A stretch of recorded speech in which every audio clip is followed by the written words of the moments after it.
po, meron po akong kaibigan. Bikers din siya. Nagbibisikleta. Tatay siya ng kaibigan ko. Alam niyo po nangyari sa kanya? Na-stroke lang siya. Nung na-stroke siya, nakomatus. Tapos nung nakomatus siya, tuloy-tuloy na. Pero nagbibisikleta po yun. Nagbibisikleta siya. Alam niyo po, sobrang tagal niya sa ospital na nakomatus, hindi na po siya nakabalik. Malakas po siya, nagbibisikleta. Alam niyo po, ang sabi ng Biblia, Hebreo 9:27, appointed to men once to die. After this, the judgment. So, ang lahat ng tao ay appointed sa kamatayan. Tama po ba? Nung ako po ay hindi paligtas, 3K ang ginagawa ko sa buhay ko. 3K. Ano yung 3K na yun? Na minsan gusto kong abutin sa aking buhay. Kayamanan, kapurian, at kalayawan. Ngayon, sa mundo natin ngayon, mas gusto natin piliin yung kayamanan. Bakit po? Kasi makakapagbigay sa atin ng kalayawan o kapurian. Maiaangat tayo. Tama po? Pero mayroong 3 bagay na gusto kong maunawaan natin. Kaya mayroon pong nagbabahagi ng salita ng Diyos. Ano po yung dapat 3K na gusto kong maunawaan natin? Yung kaluluha, kaligtasan, at kapayapaan. Amen? Amen. Tandaan po natin, kung merong kayamanan, merong kaligtasan na mas mahalaga sa kayamanan. Ano po yung kaligtasan na yun na mas mahalaga sa kayamanan? Yung sinasabi ng Bible na buhay na walang hanggan. Amen. Amen? Amen. Kasi sabi ng Bible, appointed to men once to die. Lahat po tayo dito mamamatay. Kahit anong gawin natin, mag-exercise, magdamag, anong gawin natin sa buhay natin, lahat po tayo mamamatay. Amen? Kasi ang sabi ng Romans, ang lahat ay nagkasala at hindi nakaabot sa kaluwalhatian ng Panginoon. Ang sabi ng Biblia, ang lahat, ibig sabihin, kasama tayong lahat doon. Pastor, ministro, pare, presidente, o anumang bagay, anumang tao na nandito sa mundo, ay makasalanan. Amen? At hindi tayo nakaabot sa kaluwalhatian ng Panginoon. Pero, dahil sa kasalanan na yon, ang Diyos ay nahabag sa atin.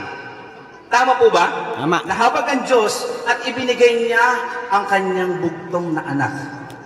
Ang kanyang anak na si Jesucristo. Kaya ang sabi ng Bible sa John, for God so loved the world that He gave His only begotten Son, that whosoever believe in Him should not perish but have everlasting life.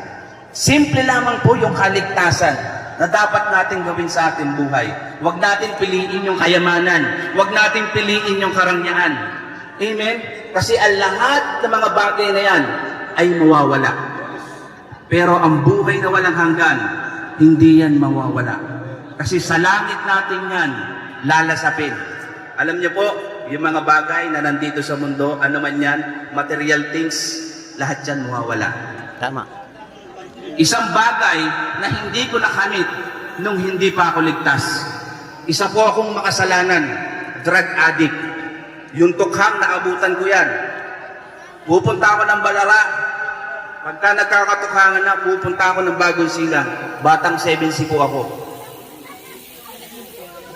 Pero yung mula nung nakilala ko ang Panginoon Jesucristo, ipinapangaral ko na ngayon ang salita ng Diyos. Every Saturday, meron po akong street preaching. Yan po yung ministry ko. At katuwang ako ng aking pastor. Pag wala siya, ako po ay nagpipreach sa simbahan namin. Yan na po ako ngayon.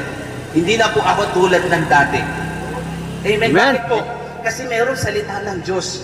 Sa totoong buhay, kahit sabihin mo kayo, hindi na ako magiinom. Pero isang linggo lang, pahinga ka, Lunes uli, magiinom ka na naman. Hindi kasi totoo yun. Ang totoo ang makakapagbago sa atin, salita ng Diyos. Tama. Amen. Kailangan mo Amen. lang maniwala. Ang sabi ng Bible, believe.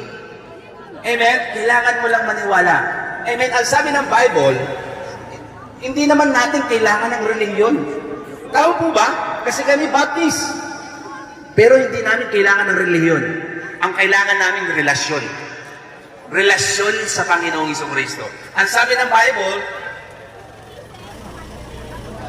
in John, sabi niya, Jesus said unto him, I am the way, the truth, and the life. No man cometh to the Father, but by me. Ibig sabihin, ang tanging daan sa kaligtasan ay ang Panginoong Jesucristo. Wala na pong iba. Amen? Yun po yung dapat natin paniwalaan. Hindi niya sinabi, God, this is the way. No. Ang sabi niya, Jesus, I am the way, the truth, and the life. Kailangan natin panamsampalatayanan sa buhay natin. Kaya maganda na merong good news by partners. Napakagandang ministry na ito. Amen. Dati yan, sila pastor kasama namin sa street preaching. Nung bago magligtas ako, dyan ako minulat ng pastor ko sa pangangaral ng salita ng Diyos. Amen, street preaching. Kaya hanggang ngayon, pinagpapatuloy ko siya ang street preaching. Napakahalaga. Alam niyo po, ang salita ng Diyos ay naghihimala. Amen? Amen. Bakit ko ba sinabi? Sa sobrang tagal ko naging street preaching, merong tumatayo sa likod ko. Hindi ko alam, nakikinig na pala siya. Dumating ang araw sa punto ng buhay niya, umaatid na sa church. Ang galing ng street preaching, tama po ba? Hindi po kami ang gumagawa. Ang gumagawa yan, Diyos. Totoo yan. Sumusunod lang kami sa utos niya. Amen. Kaya maraming salamat sa mga kabataan na handang magbigay ng oras sa salita ng Diyos. Amen. Sabi ko nga po sa inyo, hindi ako ganito dati. Hindi ko kayang ipangaral ang salita ng Diyos. Hindi nga ako nagdadala ng Biblia. Hindi ko ito dinadala. Pero ngayon, dinadala ko na siya at pinagmamalaki. Bakit po? Kasi tinanggap ko ang Panginoon sa buhay ko. At yun yung totoong nagbago sa akin. Amen? Mga kapatid, sa lahat po ng nakakabot ng tinig na ito, kung meron po tayong pangamba o meron kayong pangamba sa kaligtasan na meron tayo, ngayon natin i-sure yung kaligtasan. Amen? Ang sabi ng Biblia sa Revelation, ang lahat ng hindi masumpungan ang pangalan sa aklat ng buhay ay ibubulig sa dagat-dagatang apoy. Yun po ang ikalawang kamatayan. Amen? Mas mahalaga na habang nabubuhay tayo at ginagawa natin ang ating mga pangarap at habang tayo nagpapalakas ng ating katawan, mas maganda na sure at masaya tayong mamamatay. Bakit? Kasi sure na sa langit tayo pupunta. Habang tayo nag-aaral at tumutulong sa ating pamilya, mas maganda na sure na tayo pag namatay sa langit tayo pupunta. Amen? Kaya naniniwala ako na sinasabi ng bansa na ang kabataan ay ang pag-asa ng bayan. Totoo po yan. Totoo yan pag naniwala sila kay Kristo na siya lamang ang tigapagligtas. Totoo po yan. Eh hindi ako naniniwala na kailangan makulong ng isang tao at mag-suffer sa kulungan. Hindi magbabago yan. Amen? Hindi magbabago yan. Paglabas yan, ganun uli yan. Pero itry mong bahagian ng salita ng Diyos. Amen? Doon mo makikita ang pagbabago ng isang tao. Amen? Amen. Amen? Ngayon, sa oras na to, kung gusto mong tanggapin ang Panginoong Jesucristo sa iyong buhay, at isure mo sa iyong sarili na gusto, Mr. Jason, gusto ko maligtas. Hindi ko po kayo niligtas. Hindi po ako si Superman. Ang magliligtas sa inyo ay ang Panginoong Jesucristo. Ang sabi ng Biblia, I am the way, the truth, and the life. No man cometh to the Father, but by me. Siya lamang po ang tigapagligtas. Hindi po ang Baptist. Amen? Amen. Ang sabi ng Bible, for God so loved the world, tayong lahat yun, minahal ng Diyos. Dahil sa kasalanan mo at sa kasalanan ko, meron pong namatay sa krus ng Kalbaryo. Alam po ng bawat isa yon na merong namatay sa krus ng Kalbaryo. Pero hindi alam ng iba na yun pala yung kaligtasan. Kung pagpapatuloy natin yun dyan, ang sabi doon, sumampalataya kayo sa akin o sa aking Ama. Amen? O sa kanyang gawa. Ano ba yung ginawa ng Panginoong Jesucristo? Siya po ay pinako sa krus para sa atin. Ngayon, sa oras na ito, sa lahat po ng naaabot ng tinik na ito, ang sabi ng Bible, if you confess, kung ikaw ay sasampalatayan si Kristo ay namatay, ikaw ay maliligtas. Ang sabi ng Bible, ang lahat ng sumampalataya sa Kanya ay hindi hinatulan. At ang lahat ng hindi sumampalataya sa Kanya ay hinatulan na. Kaya sa oras na ito, hindi ko po kukontrolin ang inyong kaisipan.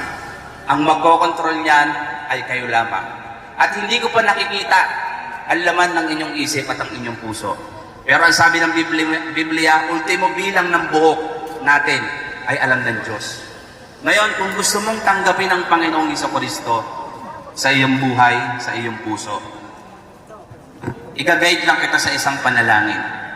Panalangin na magtanggap sa Kanya bilang iyong tagapagligtas. Ang kaligtasan po, individual. Tinanggap po namin ang kaligtasan. Nabago po yung buhay namin dahil sa kaligtasan. Amen? Ngayon, kung gusto mo tanggapin ang Panginoon, i-guide kita sa panalangin, sumabay ka sa ganitong panalangin. Sige, tayo po yung magsiyoko. Sabay ka sa ganitong panalangin. Etong prayer na to, prayer mo. Kung kaya mong ilakas, etong prayer na to, ilakas mo. Para sa Panginoon at tanggapin mo siya. Ganito yung prayer. Sumabay ka. Dakilan namin Diyos. Dakilan namin Diyos. Maraming salamat po. Maraming salamat po. Nalaman ko, Salamat po. ako'y makasalanan Salamat po. patungong impyerno. Patungong impyerno. Sa oras na to, Oras na ito. naunawaan ko Panawagan ko. na ikaw lamang ang aking tagapagligtas. Ako'y sumasampalataya sa iyong pagkamatay at muling pagkabuhay. Maraming salamat Maraming salamat. sa dugo na binuhos mo sa krus ng Kalbaryo para sa kaligtasan ko. Inaamin ko na ako'y makasalanan. Ikaw na po ang kumontrol sa buhay ko at sa puso ko. Maraming salamat po. In Jesus' name, Amen. Amen. Amen. Narinig ko yung mga tumanggap. Ngayon, ang sabi ng Bible, bibigyan ko lang kayo ng assurance. Ito yung pinakamagandang pangako ng Panginoon. Assurance. John 1:12. Ang sabi ng John 1:12, gaya ng marami na tumanggap sa Kanya, ay binigyan ng karapatan o binigyan ng kalooban na maging anak ng Diyos. Kung tinanggap mo siya sa iyong puso ng buong buo, ngayon, ikaw ay anak na ng Diyos. At pag namatay ang anak ng Diyos, saan pupunta? Sa langit. Langit. Amen, kasi tinanggap mo na siya as your personal Savior. So maraming salamat po. Pastor, meron po ba kayo dadagdag? Ay, tawagin ni Pastor Jacob. So, salamat, Pastor Jason. So, yun po yung binibigyan ng Bible na assurance no, na yung John 3:16, ang sabi